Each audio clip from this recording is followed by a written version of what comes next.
Okay, welcome to the third part of our coloring tutorial. This is going to teach you how to shade your image in. Gee, where to begin? It takes a lot of practice and a lot of experience to do a good job when you color. It's not something that just comes with a tutorial that's simply just gonna, lay it out all on the table for you. Um, the best thing to do to get an example to learn from would be go out, sit outside, look at things, see how the light reflects onto different surfaces. Like if a light is coming from the leftmost side of any object is going to be lit brighter than the right side, and the right side will have a shadow cast onto the ground.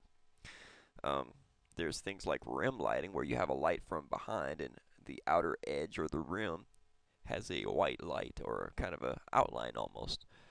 Um, there are so many different things that you have to learn to really do a good picture that's realistic. Another good example of places to learn from are video games.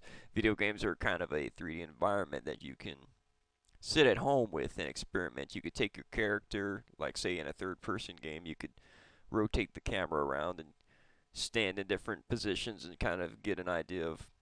I mean, because some games nowadays, they're especially on PlayStation 3 and Xbox 360, the lighting effects are very good. They're almost as good as real life. So it's a good place to learn from and just experiment. And you might not have thought to look there, but it's actually I've actually picked up a lot of things from video games. Things like Silent Hill with the shadows, um, Gears of War, all the bump mapping and speculars, and just different things that like ambient occlusion is a new technology that casts shadows onto walls and other objects that are in a close proximity to each other. So this is going to kind of give you a very basic and probably not very informative idea of what to do. Like I said, it's just going to take years of practice. I've been doing this for over 20 years now, and I'm still not where I want to be. Skill wise, I'd like to do a lot better, a lot more realistic, but I can only do as good as the amount of work that I put into it. So I'm going to try to help you with what I know.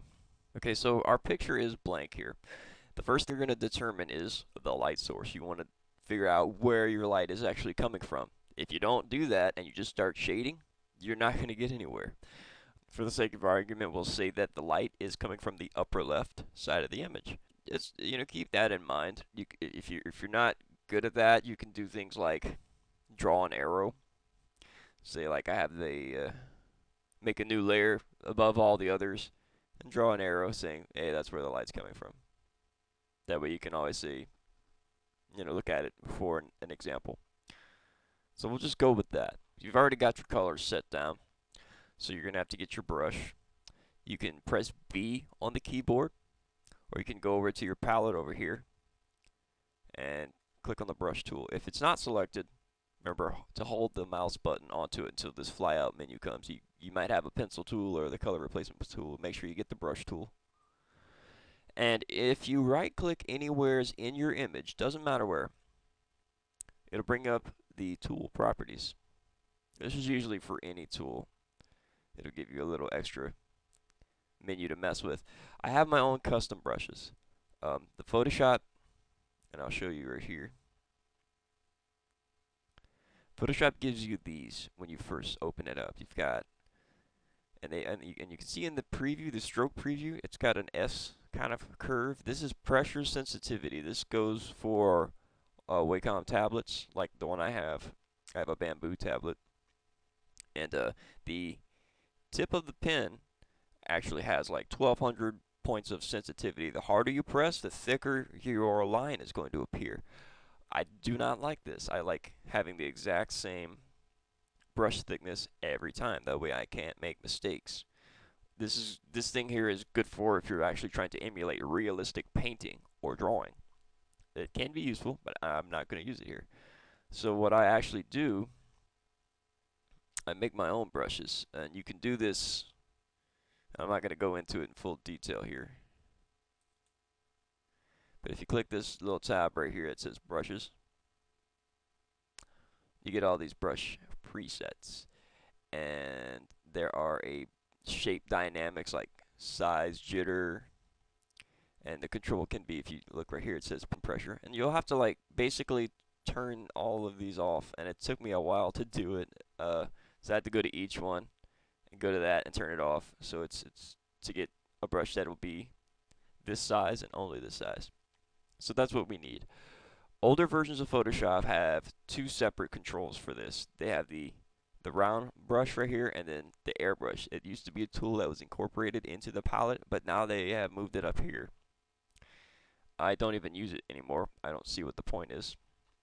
In the older versions of Photoshop, it would give you a softer brush, but now you can actually just right click, go to your brush things, and say set the hardness all the way down, and that makes it soft. Of course, I have a bunch of these already pre-made for me in different sizes, so that's what I use.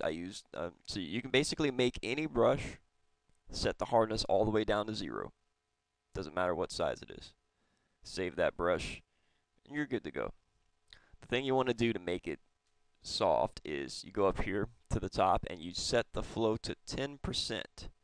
Now you can do this by like quickly on the keyboard. You can hold shift and press 1. That changes it to 10%. If you hold shift and press any other number, it's going to change it to that. Or you can just click up here and slide it. I like using keyboard shortcuts a lot.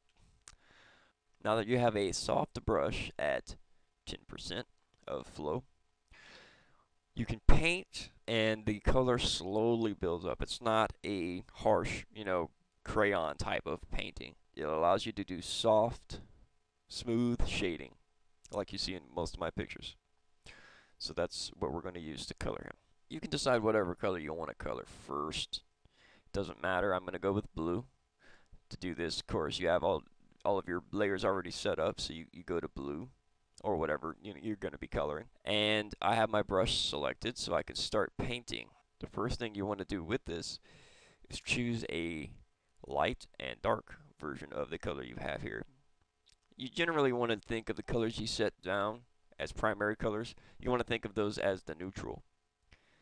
So that from this color, you're going to either get brighter or darker. This is in the middle. So you've got different. I have black selected. So you want to get that color back. Well, how do you do this? We have what's called an eyedropper tool. Pretty much every art program has this. It's right over here. You can click that, or the shortcut is I. Another way you can do it without ever having to change your tools is if you hold the Alt key and it changes to the eyedropper without changing any tools. Very cool. Click anywhere you want and you can see on the color dock right here, you can see that it changes the colors accordingly wherever I'm clicking. And you can actually just click and hold and it'll change while you drag around. So I'll get my blue and I'll go over here and I'll click on that blue. This brings out your color picker. From here, this shows you where you are. This is the color blue that I've got selected. So this is your entire range of blues. You can change the hue right there to different colors. We can cancel that. And I just want to get a darker color. The way this works is to the left is less color, to the right is more color, to the top is brighter, and to the bottom is darker. So we go down, and you can see it actually gives you the current color and the new color that you're getting. So you can compare the two. You don't want to go too much darker. Yes, you want it to be darker than the original, but not black. Just a slight shade, because you can add more on top of that as you go. You can also add a little bit more color into it by going to the right.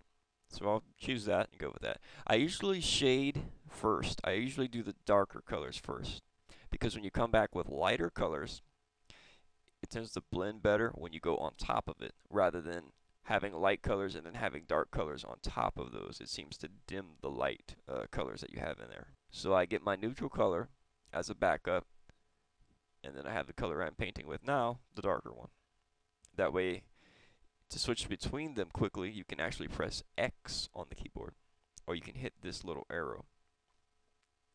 That's so you don't have to like paint a little bit here with the dark, and then use a color dropper and go back, and it just saves you a lot of trouble.